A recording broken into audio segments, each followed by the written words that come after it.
Welcome friends. প্রাথমিক এবং মাধ্যমিক বিদ্যালয়ের শিক্ষক শিক্ষিকা শিক্ষাকর্মীদের রোপা পাবলিশ হওয়ার পর আমরা দেখেছিলাম বেশ কিছু গ্রেড পেকে পে ব্যান্ড চেঞ্জ করা হয়েছে। আমি যেগুলো এখানে লাল কালিতে লিখেছি সেগুলো অ্যাকচুয়ালি চেঞ্জ করা হয়েছে বা চেঞ্জ করতে হবে বা হতো এই বিষয়ে। যেমন ধরুন 1800 গ্রেড পেকে আমরা দেখেছি পে ব্যান্ড 2-তে আনা হয়েছে, 2100, 2300, 2600, 2900 গ্রেড পেকে পে ব্যান্ড 3-তে আনা হয়েছে, আর 4800 গ্রেড পেকে পে ব্যান্ড 4A-তে আনা হয়েছে। এবার প্রশ্নটা হলো, তাহলে শুধু পে ব্যান্ডটা চেঞ্জ করলেই কি সমস্ত কিছু মিটে গেল? তার সঙ্গে কারেসপন্ডিং যে চেঞ্জগুলো আনা উচিত ছিল সেগুলো যদি না আনা হয় তাহলে কিন্তু এই পে ম্যাট্রিক্সকে ডিফেক্টিভ যদি বলা হয় অত্যুক্তি করা হবে না। কেন সেটা আমি ব্যাখ্যা করছি, 5 মিনিট একটু ভিডিওটা মন দিয়ে শুনুন। দেখুন, একটা পে ব্যান্ডের এই ওপরেতে যে লেখাগুলো আছে এটা রোপা 2009-এর রেসপেক্টে, আর নিচেটা হচ্ছে রোপা 2019। দেখুন, একটা পে ব্যান্ড যখন স্টার্ট হয়, যেমন দেখুন এর যে স্কেল 4900, স্টার্টিং গ্রেড পে ছিল 1700, আর 1800টাও তখন ছিল পে ব্যান্ড 1-এ। এবারে 4900 আর 1700কে যোগ করলে এন্ট্রি পে হয়েছিল 6600। এটা ছিল নিয়ম। একই রকমভাবে দেখুন পে ব্যান্ড 2-এর এন্ট্রি গ্রেড পে ছিল 1900 আগে, তাহলে এই 1900 আর 5400কে যদি যোগ করেন আপনি পাবেন 7300। এটা হচ্ছে এন্ট্রি পে। স্বাভাবিকভাবেই পে ব্যান্ড 3 স্টার্ট ছিল 3200 থেকে, তাহলে 3200 আর 7100 যোগ করুন, 10300 ছিল এন্ট্রি পে।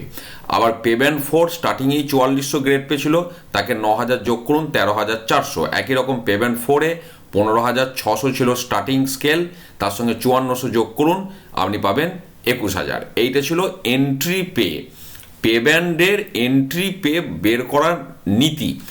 এইবারে প্রশ্নটা হলো, তাহলে 1800 গ্রেড পেকে যখন আমি পে ব্যান্ড 2-তে ভরে দিলাম, তাহলে 1800 মানে পে ব্যান্ড 2-এর এখন তাহলে এন্ট্রি পেটা আমার ঠিক হবে 1800 সাপেক্ষে। তাহলে একই রকম এই 5400-র সঙ্গে 1800 যোগ করে 7200 হওয়া উচিত আমরা রোপা 9-এর রেসপেক্টে নিউ এন্ট্রি পে, যেটা ওল্ড এন্ট্রি পে করা আছে 6830। তাহলে সেটা ওই নিয়মে এই পে ব্যান্ড 2-এর যেটা স্কেলের নিম্ন সীমা 5400, তার সঙ্গে 1800 যোগ করলে হবে 7200।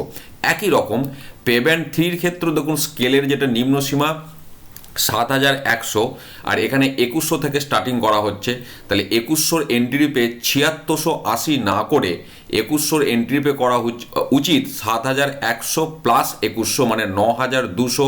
তাহলে এবার বাকিগুলো যদি সেই নিয়মেই আমি টানি, তাহলে 2300-র এন্ট্রি পে করা উচিত 7100 প্লাস 2300 মানে 9400। 2600 হবে 9700, এটা 9400 গেল, আর এর হচ্ছে 7100 আর 2900 10000, এটা আবার 10300 থেকে যেমন ছিল, তাহলে ম্যাচ করে গেল পুরো ব্যাপারটা। এইবারেতে পে ব্যান্ড 4টা কোনো চেঞ্জ হয়নি, মানে যেগুলো ছিল সেগুলো চেঞ্জ হয়নি, তাই এগুলো কোনো চেঞ্জের প্রশ্নটা আসছে না। কিন্তু আবার 4800কে পে ব্যান্ড 4 থেকে 4A-তে ঢোকানো হয়েছে, তাহলে এখন পে ব্যান্ড 4-এর তাহলে মিনিমাম গ্রেড পে হচ্ছে 4800, আর স্কেলের মিনিমাম রেঞ্জ হচ্ছে 15600। তাহলে 4800-র এন্ট্রি পে হওয়া উচিত 15600 প্লাস 4800 মানে 20400, 15960-এর জায়গায়। তাহলে এটা 20400, আর 5400-র এন্ট্রি পে হলো 21000, একটা ম্যাচিংয়ের জায়গায় রইল। নাহলে এই 15900-র সঙ্গে 21000 এটা তো অনেকটাই মিসম্যাচ করছে সব কটাই। এটা গেল রোপা 9-এর, তাহলে এই এন্ট্রি পেগুলোকে কিন্তু এবার রিভাইজ করা উচিত, কারণ এই নিয়মটা তো আমাকে ফলো করতেই হবে। এবার আসুন রোপা 19-এ। রোপা 19-এ লেভেল যা ছিল সব ঠিক আছে, কোনো মিসম্যাচ নেই, মেন রোপার সঙ্গে কোনো চেঞ্জেস নেই। এবার রোপা 19-এর এই যে নিচের আমি 4টে এবার রো আলোচনা করছি। রোপা 19-এ ওল্ড এন্ট্রি পেগুলো আমরা জানি আপনার এইগুলো ইন্ডেক্স 2.57 দিয়ে গুণ করা হয়েছে, অর্থাৎ এই যে এন্ট্রি পেগুলোকে 2.57 দিয়ে গুণ করে 100-এ রাউন্ড অফ করে 17000 আনা হয়েছে, অর্থাৎ 6600-কে 2.57 দিয়ে গুণ করে 17000।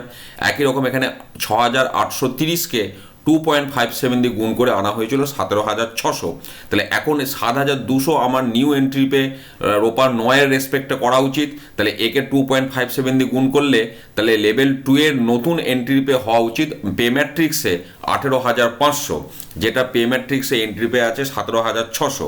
একই রকমভাবে 2100 গ্রেড পেকে আমি যখন পে ব্যান্ড 3-তে ভরছি, তাহলে রোপা 9-এর রেসপেক্টে এন্ট্রি পে হওয়া উচিত 9200, তাকে 2.57 দিয়ে গুণ করলে রোপা 19-এ পে ম্যাট্রিক্স লেভেল 4-এর তাহলে এন্ট্রি পে হওয়া উচিত 23,600, যেটা আছে 19,700। একই রকম লেভেল 5 2300 জিবির এন্ট্রি পে হওয়া উচিত পে ম্যাট্রিক্সে 24,200। লেভেল 6-এ আপনার 2600 গ্রেড পের এন্ট্রি পে হওয়া উচিত পে ম্যাট্রিক্সে 24,900। অনুরূপভাবে লেভেল 7-এ 9,600 যেটা 2900 যেটা গ্রেড পে, তার আপনার এন্ট্রি পে ম্যাট্রিক্সে হওয়া উচিত 25,700, 24,700 বদলে। এগুলো কোনো চেঞ্জ নেই, তাই এগুলো নিয়ে আমি আলোচনা করছি না। এবার চলে আসুন 4800 গ্রেড পে, যেটাকে পেব্যান্ড 4A-তে আনা হয়েছে, যার ওল্ড এন্ট্রি পে ছিল রোপা 9-এর রেসপেক্টে 15,960, তাকে ইন্ডেক্স 2.67 দিয়ে গুণ করে তার পে ম্যাট্রিক্সে এন্ট্রি পে করা আছে লেভেল 15-এ 42,600।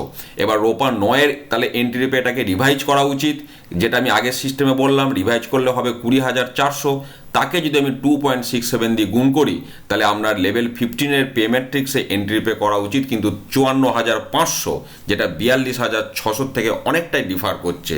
কাজেই একটা গ্রেড পেকে পেব্যান্ড চেঞ্জ করে দিলে তার সঙ্গে যে আনুষাঙ্গিক বিষয়বস্তুগুলো থাকে, যেটা এন্ট্রি পেগুলোতে ইফেক্ট করে, সেইগুলো যদি চেঞ্জ না করা হয়, তাহলে আমি যে কথাটা আগে বলেছিলাম আবার সে কথাটা বলতে আমার কোনো আপত্তি নেই, এই পে ম্যাট্রিক্সকে কিন্তু ডিফেক্টিভ বলা যেতেই পারে। আপনারা আপনাদের মত বিনিময় করুন, এবং একটা অনুরোধ আপনাদেরকে করব, এই ভিডিওটা শেয়ার করুন এতটাই পরিমাণে যাতে করে শিক্ষা দপ্তর এবং ষষ্ঠ বেতন কমিশনের দৃষ্টিগোচরে এই বিষয়টি আসে। কারণ নেসেসারি চেঞ্জেসগুলো যদি, কারেসপন্ডিং চেঞ্জেসগুলো যদি না করা হয়, তাহলে শুধু পে ব্যান্ড চেঞ্জ করে দেওয়া হলো গ্রেড পেগুলোকে, এটা মনে হয় ঠিক হলো না। আমরা জানি পরবর্তী পর্যায়ে অনেক মেমোরেন্ডাম, কারেকশন, ক্লারিফিকেশন আসবে, তাতে যেন অন্তত এই বিষয়গুলো স্থান পায়, তার জন্য অন্তত ভিডিওগুলো আপনারা শেয়ার করুন। অবশ্যই আপনাদের মত বিনিময় করবেন। চ্যানেলটিকে সাবস্ক্রাইব করে পাশে থাকুন। খুব ভালো থাকুন। ধন্যবাদ।